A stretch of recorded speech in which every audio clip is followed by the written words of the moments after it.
Diversion दे रहे हैं, non issues को वो उभार रहे हैं। आज अगर इन बातों के ऊपर अंकुश नहीं लगाया गया तो आने वाले दिनों में मुल्क में हर किस्म की अफरा तफरी फैलने का अंदेशा है। हम यही चाहते हैं कि वजीर दाखिला या तो खुद से इखलाकी जिम्मेदारी समझते हुए इस्तीफा दे दें, वरना वजीर आजम साहब उनको सैक कर दें। देखिए, जो FIR जो लगा है, जैसे मैंने अभी बोला, ये डाइवर्शनरी टैक्टिक्स, जिस वक्त वो कॉन्स्टिट्यूशन की बहस में कमजोर पड़ गए तो उसमें उन्होंने एक डाइवर्शनरी टैक्टिक्स इस्तेमाल करते हुए बाबा साहब अम्बेडकर का अपशब्द उनके बारे में कहे और गलत तरीके से कहे। जब उसमें वो कमजोर पड़ गए तो उन्होंने एक और डाइवर्शन दे दिया MPs के जरिए में, वो जो इन लोगों को, हमारी लीडरशिप को, खड़गे जी हों, प्रियंका जी हों, उनको पार्लियामेंट में घुसने से रोक दिया और उसके साथ साथ धक्कम धुक्का की गई। आज खड़गे जी जिस उम्र के हैं उनके साथ में उस तरीके से करना, वो भी जख्मी हुए हैं, उसकी भी एक कंप्लेंट गई है।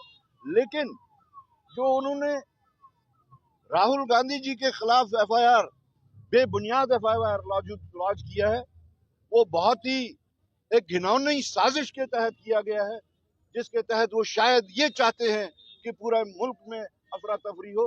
हम उसके खिलाफ भी संगीन अल्फाज में प्रोटेस्ट करते हैं। सर, आपने क्या चाहते हैं कि सांसद की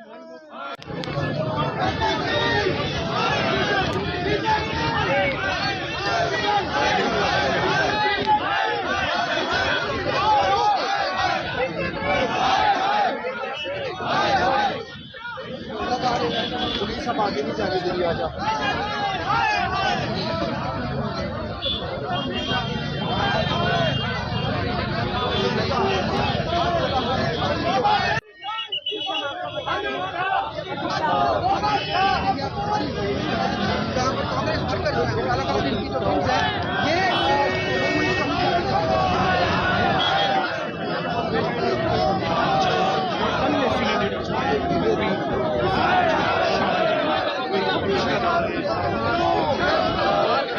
जी आज प्रोटेस्ट किया जा रहा है। ये तो इन कंटिन्यूशन आज तीसरे दिन प्रोटेस्ट है। जो अमित शाह ने मजाक किया है, भद्दा मजाक किया है पार्लियामेंट में बाबा साहब अम्बेडकर के नाम को लेके, कि इतना लाइटली और उसने मजाक उड़ाया है उसका, जिसमें ये पूरे देश में कांग्रेस इस मुद्दे को उठा रही है कि बाबा साहब अम्बेडकर के जो ड्राफ्टेड जो हमारा कॉन्स्टिट्यूशन है उसी के तहत पूरा देश चल रहा है, उसी के तहत छुआछूत खत्म हुई, उसी के तहत बराबरी आई, उसी के तहत वीकर सेक्शन को रिजर्वेशन दी, उसी के तहत देश ने तरक्की की, चाहे वो डिफेंस है, चाहे वो फाइनेंशियल पोजीशन है, चाहे बाकी डेवलपमेंट की बातें हैं। आज भारतीय जनता पार्टी ने वो जो कॉन्स्टिट्यूशन है उसको ड्राफ्ट करने वाले का साथ भद्दा मजाक किया है और वीकर सेक्शन को दोबारा उसी जगह पहुंचाने का काम करने का काम कर रही है बीजेपी। उसी को लेके पार्लियामेंट से लेके सड़कों तक कांग्रेस पार्टी ये मांग कर रही है बीजेपी सरकार से कि अमित शाह का इस्तीफा लो और भारतीय जनता पार्टी माफी मांगे देश से, और वीकर सेक्शन जो कमजोर शेड्यूल कास्ट और जो मजाक इन्होंने इस पे किया है बाबा भीमराव अम्बेडकर की कॉन्स्टिट्यूशन पे, उसको उसके लिए उसके खिलाफ एक्शन लें। अमित शाह इस्तीफा दो, इस्तीफा दो, इस्तीफा दो। जय जय जय जय जय भीम, जय भीम, जय भीम, जय जय जय जय जय भीम, जय भीम, जय भीम। बाबा तेरे सम्मान में, कांग्रेसाई मैदान में, बाबा तेरे सम्मान में, कांग्रेसाई मैदान में, बाबा तेरे सम्मान में, कांग्रेसाई मैदान में। जय जय जय जय जय भीम, जय भीम, जय जय जय जय भीम।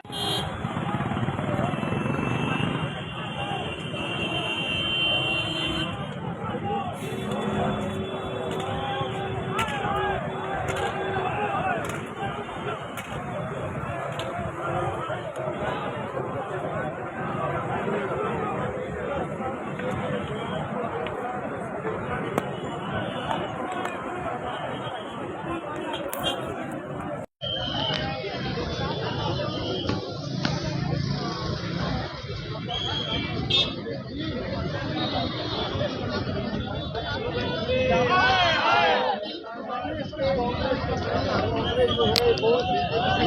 हाय नजर आ रही है कांग्रेस हाय हाय हाय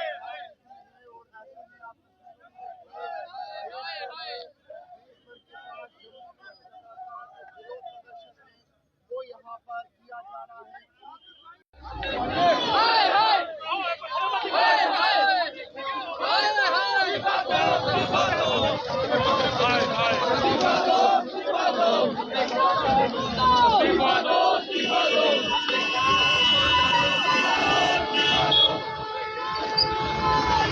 क्या कहेंगे जी आप? अमित शाह को जल्द से जल्द इस्तीफा देना चाहिए। जब तक वो इस्तीफा नहीं देगा कांग्रेस पार्टी सड़कों पे रहने वाली है। बीजेपी बिल्कुल बौखला गई है। वो नहीं चाहती कि अडानी के मसले पे वहाँ बहस हो। और अब जो आपत्तिजनक शब्द उन्होंने अम्बेडकर जी के लिए कहे हैं, हम उसकी मुखालफत करते हैं और हम चाहते हैं कि अमित शाह को कुर्सी छोड़ना चाहिए और आराम करना चाहिए। इस तरह के गृह मंत्री जो तड़ी पार रहे हैं, उन्होंने आज भी बता दिया कि वो आज भी तड़ी पार की तरह ही बिहेव कर रहे हैं। बीजेपी एक गैंग बन चुकी है जो पूरी दुनिया में सिर्फ देश के अंदर सिर्फ राज करने आई है और कुछ उद्योगपतियों की सरकार बन के रह गई है। हम चाहते हैं कि गरीब का हक गरीब को मिलना चाहिए और वो उसके सख्त खिलाफ है। वो कॉन्स्टिट्यूशन को बदलना चाहती है, जो कांग्रेस पार्टी कभी नहीं होने देगी। उनका कहना है कि ये बयान को तोड़ विरोध में जो कुछ चर्चों को किया गया वीडियो पूरे पार्लियामेंट के अंदर इतने सीसीटीवी कैमरे हैं कि एक परिंदा भी पर नहीं मार सकता कि अगर जहां कवरेज ना हो। मुझे लगता है कि सीसीटीवी कवरेज को सामने लाना चाहिए और आज तो तथ्य सामने आ गए। एमआरआई बीपी सब नॉर्मल है उन दोनों एमपीज का, जो डॉक्टर्स ने क्लियर किया। सिर्फ एक मंशा है सीन को बिगाड़ने की और मंशा है कि ना अडानी पे बहस हो और ना जो वो कॉन्स्टिट्यूशन को बदलना चाहते हैं उस पर बहस हो। हम इसके सख्त मुजम्मत करते हैं और हम चाहते हैं कि जल्द से जल्द अमित शाह को इस्तीफा देना चाहिए और जो अम्बेडकर साहब के लिए उन्होंने गलत बयान दिए हैं उस पे उन्हें माफी पूरे देश से मांगनी चाहिए। मैडम जी उन्होंने कहा कि भारत रत्न जो है बीजेपी ने दिया है, कांग्रेस ने तो दिया ही नहीं। देखिए, भारत रत्न देना एक पॉलिटिकल एजेंडा हो सकता है, लेकिन जो आप देखिए एक डिफरेंट विचारधारा के इंसान को उस वक्त अपनी कैबिनेट के अंदर मुश्किल करना, यही तो एक कांग्रेस की खूबसूरती है कि कांग्रेस डिफरेंट आइडियोलॉजीज को भी रिस्पेक्ट करती है और उस हर इंसान की रिस्पेक्ट करती है जिसके पास कोई वर्थ है। तो उस वक्त भी अम्बेडकर साहब को लॉ मिनिस्टर बना रहा और कॉन्स्टिट्यूशन असेंबली का हेड करना, ये अपने आप में दर्शाता है कि कांग्रेस किन विचारधाराओं को समर्थक थी। वो चाहती थी कि हर विचारधारा एक गुलदस्ते की तरह साथ आए और ये देश खूबसूरती के साथ आगे बढ़े। आज भी हम यही मानते हैं कि ये देश सबका है। वो मजहब के लिहाज से, वो रंग के लिहाज से, वो जेंडर बायस ना होके आगे बढ़ना चाहिए और वो तभी होगा अगर हम इस कॉन्स्टिट्यूशन की कदर करेंगे। और आज हमारी ये मांग है कि अमित शाह को माफी मांगनी चाहिए, यही देश के लिए सही रहेगा और उन्हें अपनी कुर्सी को खुद छोड़ना चाहिए एथिकल और मॉरल ग्राउंड्स के ऊपर।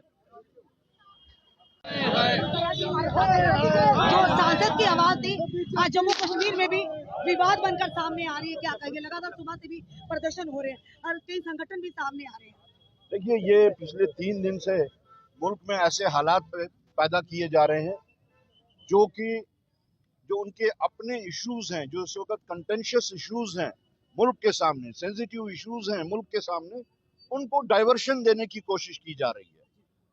पहले कॉन्स्टिट्यूशन के ऊपर बहस हो रही थी, जिस वक्त बीजेपी कमजोर दिखी अपने आर्ग्यूमेंट्स में, अपनी एक्सप्लेनेशंस में कि कॉन्स्टिट्यूशन के साथ ये क्यों हो रहा है, क्यों वन नेशन वन इलेक्शन के बारे में जो उनके दलाइल थी वो कमजोर पड़ती गई, तो उन्होंने डाइवर्शन दे दिया बजरिए होम मिनिस्टर साहब के, जो उन्होंने अब शब्द इस्तेमाल किए बाबा साहब अम्बेडकर के खिलाफ। और साथ ही हम लोगों ने जिस वक्त देखा कि ये ऐसी नौयत आ गई है कि आर्किटेक्ट ऑफ कॉन्स्टिट्यूशन को नहीं बख्शा जा रहा है, तो हम लोगों ने प्रोटेस्ट शुरू कर दिया। लेकिन जिस वक्त उन्होंने देखा कि सारे मुल्क में इस वक्त प्रोटेस्ट का माहौल चल रहा है, तो उन्होंने एक और डाइवर्शन दे दिया। वो जो हमारी लीडरशिप के साथ उन्होंने गलत तरीके से व्यवहार जो किया और बाद में राहुल जी के खिलाफ जो उन्होंने एफआईआर, बेबुनियाद एफआईआर जो लॉन्च किया। तो कहने का मतलब ये है, इस वक्त का जो माहौल इस वक्त जो बीजेपी ने क्रिएट किया है वो ये है कि असल मुद्दे जो हैं उन मुद्दों से कैसे लोगों को डाइवर्ट किया जाए, उनका माइंड डाइवर्ट किया जाए। और डाइवर्ट अगर वो करने में कामयाब हो रहे हैं तो लेकिन उनको ये ख्याल रहना चाहिए कि पूरे मुल्क में जो एक आग लगा रहे हैं वो शायद कल को उनके कंट्रोल में ना रहे। तो हमारी मांग है कि अगर अमित शाह जी अपनी इखलाकी जिम्मेदारी खुद से समझते हुए रिजाइन करते हैं तो ठीक है, वरना प्राइम मिनिस्टर साहब को अगर वो चाहते हैं कि मुल्क के हालात खराब ना हो, उनको होम मिनिस्टर साहब को सैक कर देना चाहिए। ये हमारी कि थोड़ा ध्यान में रखिएगा। उन्होंने कहा मत आइएगा, मीडिया कर्मियों को बोला तो नहीं आने की।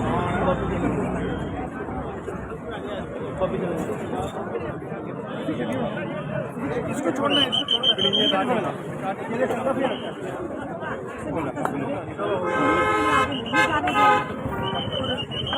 कार्यकर्ता नेता जो है ये साइड पर किया है ताकि लोगों को आवाजाही में दिक्कत ना हो। जब भी लोगों को काफी परेशानी का सामना करना पड़ता है, लोगों को इनकन्वीनियंस होती है।